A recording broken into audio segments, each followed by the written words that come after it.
స్వరాజ్రెడ్డి. వరద బాధితులకు రాష్ట్ర ప్రభుత్వం తరఫున పౌర సరఫరాల శాఖ నిత్యావసరాలను పంపిణీ చేయనుంది. సుమారు 2 లక్షల మంది లబ్ధిదారులకు నిత్యావసరాలను అందించనున్నట్లు ప్రభుత్వం వెల్లడించింది. విజయవాడ వరద బాధితులకు శుక్రవారం నుండి నిత్యావసర ప్యాకేజీ కిట్లు పంపిణీ చేస్తామని మంత్రి నాదెండ్ల మనోహర్ వెల్లడించారు. MDU వాహనాల ద్వారా ఇళ్ల వద్దనే సరుకులు అందిస్తామని, ఒక్క రోజులోనే ప్రక్రియ పూర్తి చేసేందుకు చర్యలు తీసుకుంటామని తెలిపారు. కిట్లో 25 కేజీల బియ్యం, కిలో చొప్పున కందిపప్పు, పంచదార, లీటర్ పామాయిల్, 2 కిలోల చొప్పున ఉల్లిపాయలు, బంగాళదుంపలు ఉంటాయన్నారు. విజయవాడ వరద బాధితులను ఆదుకోవడానికి రాజమండ్రి సెంట్రల్ జైలు ఖైదీలు మేము సైతం అంటూ ముందుకు వచ్చారు. 25,000 మందికి టమాటా బాత్ ప్యాకెట్లు సిద్ధం చేయగా ఒక్కో ప్యాకెట్లో 300 గ్రాముల ఉప్మాను ప్యాక్ చేశారు. జిల్లా కలెక్టర్ పర్యవేక్షణలో వీటిని విజయవాడలోని బాధితులకు అందించేందుకు పంపించారు. గతంలో కరోనా సమయంలో కూడా రాజమండ్రి సెంట్రల్ జైలు ఖైదీలు 1,00,000 మాస్కులు తయారు చేసి ఇచ్చారు. ఖైదీలు మానసిక పరివర్తన ద్వారా తమ వంతు మానవతా సహాయాన్ని అందించడం ఎంతో ఆనందదాయకమని సూపరింటెండెంట్ శ్రీరామ్ రాహుల్ అన్నారు. బుడమేరు వాగుకు పడిన గండ్లు పూడ్చేందుకు ఆర్మీ రంగంలోకి దిగింది. విజయవాడ పరిసరాల్లో గండ్లను పరిశీలించి ఆ తర్వాత వాటి పూడ్చివేతకు ప్రణాళికలు రచించనుంది.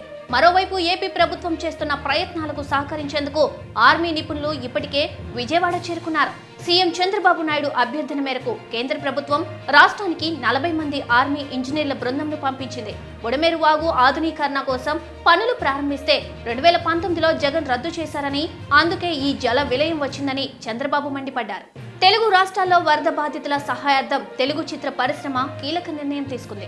వరద ప్రభావిత ప్రాంతాల్లో ఇబ్బందులపై ప్రత్యేక కమిటీ ఏర్పాటు చేయనున్నట్టు తెలుగు ఫిల్మ్ ఛాంబర్ వెల్లడించింది. కమిటీ ఇచ్చే సమాచారం మేరకు సహాయ కార్యక్రమాలు చేపట్టనున్నట్టు పేర్కొంది. అన్ని థియేటర్ల వద్ద విరాళాలు, వస్తువుల సేకరణ కోసం సెంటర్ ఏర్పాటు చేయనుంది.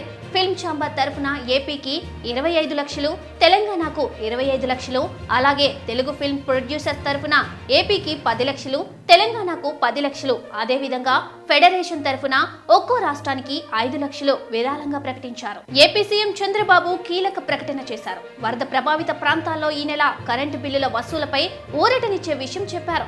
వరద ప్రభావిత ప్రాంతాల్లో కరెంటు బిల్లుల వసూలుని వాయిదా వేస్తున్నట్లు సీఎం చెప్పారు. వరదల్లో పాడైపోయిన వాటి మరమ్మతులకు రేట్లను ప్రభుత్వమే ఖరారు చేయాలన్నారు.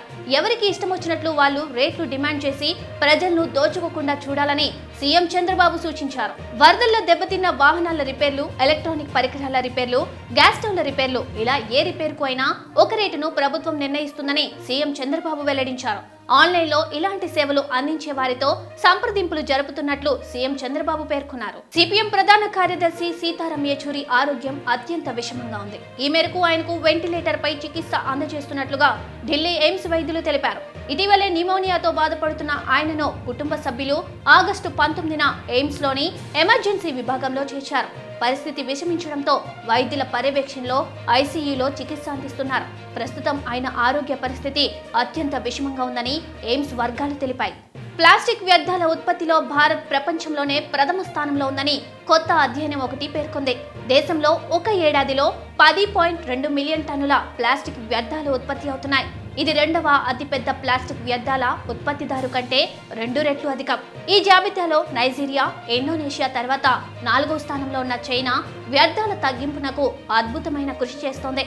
ప్రపంచంలో ప్రతి సంవత్సరం 57 మిలియన్ టన్నుల ప్లాస్టిక్ కాలుష్యం ఉత్పత్తి అవుతోంది. ఈ ఏడాది చవితి తిథి సెప్టెంబర్ 6, 7 తేదీల్లో ఉంటుందని పండితులు తెలుపుతున్నారు. అయితే దృక్ సిద్ధాంతం ప్రకారం 7నే వినాయక చవితి జరుపుకోవాలని సూచిస్తున్నారు.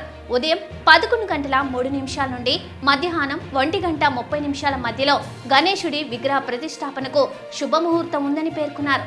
సాయంత్రం 6:22 నుండి రాత్రి 7:30 మధ్యలో వరసిద్ధి వినాయక వ్రత సంకల్పం చేసుకోవచ్చని పండితులు చెబుతున్నారు. నందమూరి ఫ్యాన్స్ ఎప్పటి నుండో ఎదురు చూస్తున్న సమయం వచ్చేసింది. బాలకృష్ణ వారసుడు జూనియర్ నటసింహం మోక్షజ్ఞ టాలీవుడ్ ఎంట్రీ ఇచ్చాడు. హనుమాన్ సినిమా దర్శకుడు ప్రశాంత్ వర్మ దర్శకత్వంలో మోక్షజ్ఞ వెండితెరకు పరిచయం అవుతున్నాడు. ఈ రోజు మోక్షజ్ఞ పుట్టినరోజును పురస్కరించుకొని ఫస్ట్ లుక్ ను మేకర్స్ విడుదల చేశారు. సింబా ఈజ్ కమింగ్ అంటూ ఫస్ట్ లుక్ పై పేర్కొన్నారు. మోక్షజ్ఞ ఫస్ట్ లుక్ ను చూసిన నందమూరి అభిమానులు వావ్ అంటున్నారు. మోక్షజ్ఞకు బర్త్డే విషెస్ తెలపడంతో పాటు హీరోగా తండ్రికి తగ్గ తనయుడిగా పేరు తెచ్చుకోవాలని ఆకాంక్షిస్తూ సోషల్ మీడియాలో పోస్టులు పెడుతున్నారు. భారత క్రికెటర్ రవీంద్ర జడేజా బీజేపీలో చేరారు. ఆయన పార్టీ సభ్యత్వం తీసుకున్న విషయాన్ని జడేజా సతీమణి రివాబా జడేజా వెల్లడించారు. సభ్యత్వ నమోదు కార్యక్రమంలో భాగంగా జడేజా కాషాయ తీర్థం పుచ్చుకున్నారు. ఈ ఆల్రౌండర్ ఇటీవల టీ20 క్రికెట్ కు రిటైర్మెంట్ ప్రకటించారు.